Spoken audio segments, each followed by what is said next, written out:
Voici un conseil. Pour voir l'image de la vidéo en grand format, veuillez zoomer ou toucher en bas de l'écran, mais à droite, le petit point en forme de croix, comme l'indique la flèche.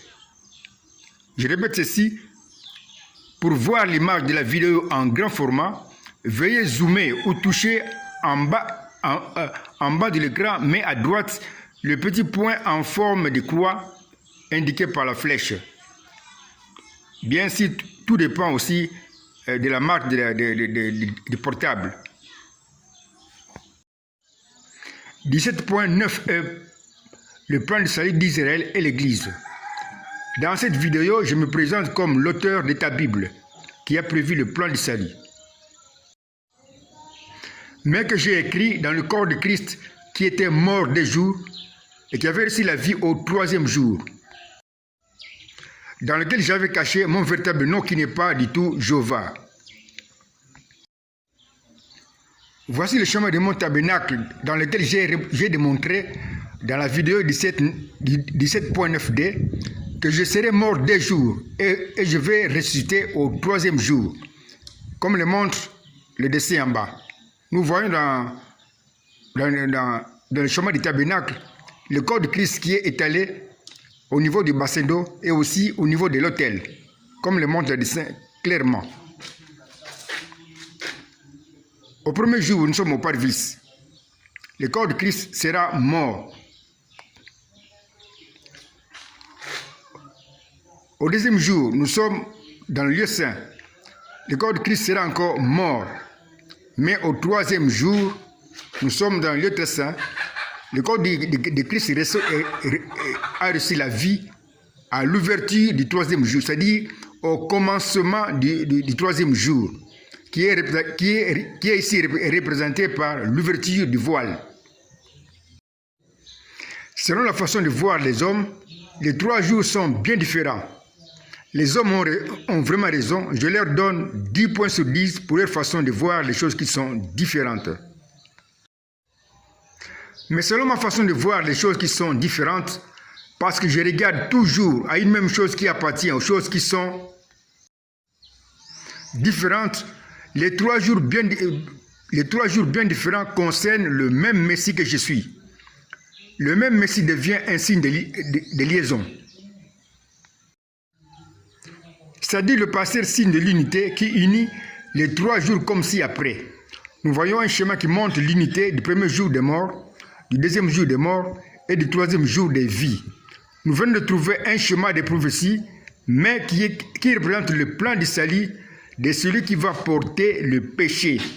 C'est bien dit, le plan du salut de celui qui va porter le péché.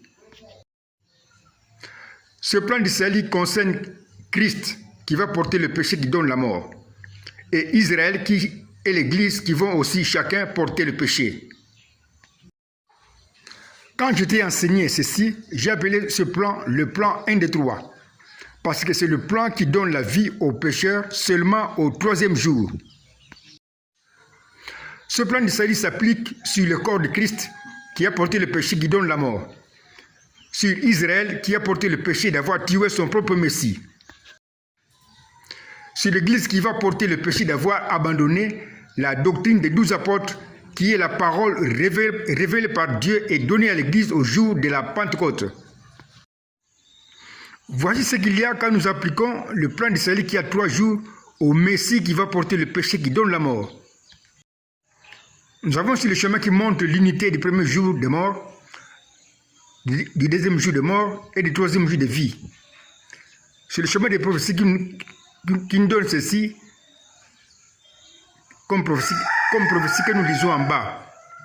Voici la prophétie qu'on peut lire en bas.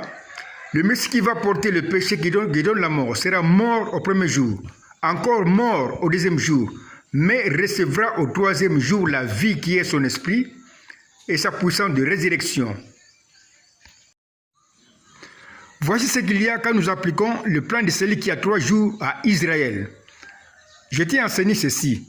Pour Israël, il faut compter 1 jour comme 1000 ans, depuis la mort du Messie.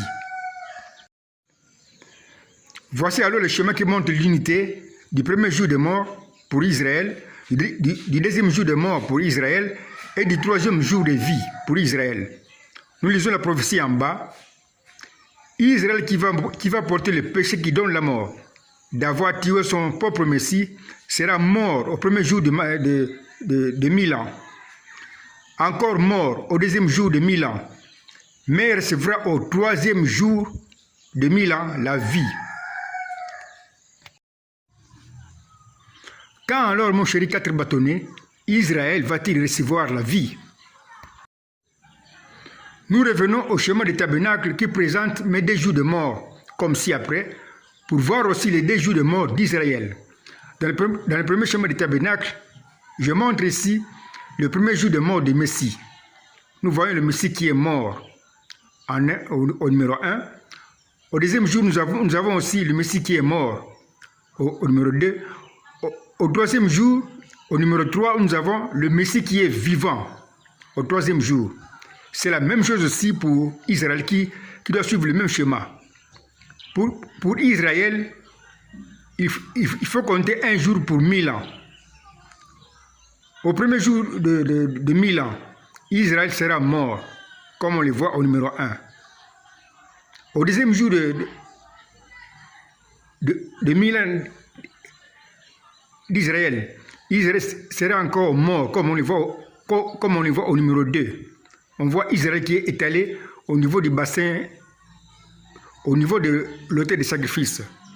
Au numéro 3, nous avons, au troisième jour, Israël qui reçoit la vie. Mais quand ça, ce n'est pas à la fin du troisième jour, comme le montre le dessin, ce n'est pas au milieu du troisième jour, mais justement à l'ouverture du troisième jour. C'est-à-dire, quand le jour commence à se lever, quand le troisième jour commence à se pointer, c'est-à-dire au troisième millénaire.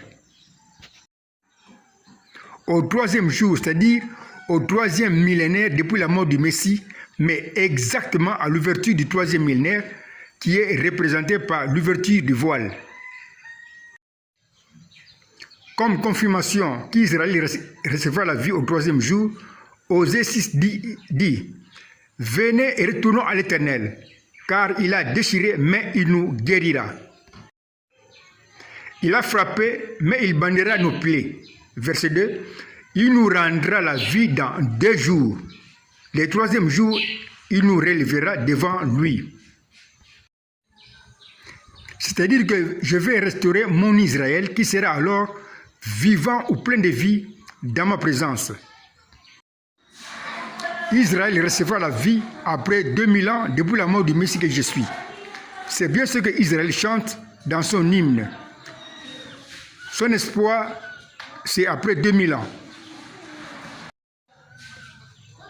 La suite dans 17.9f, Moïse et Élie vont rentrer en Israël.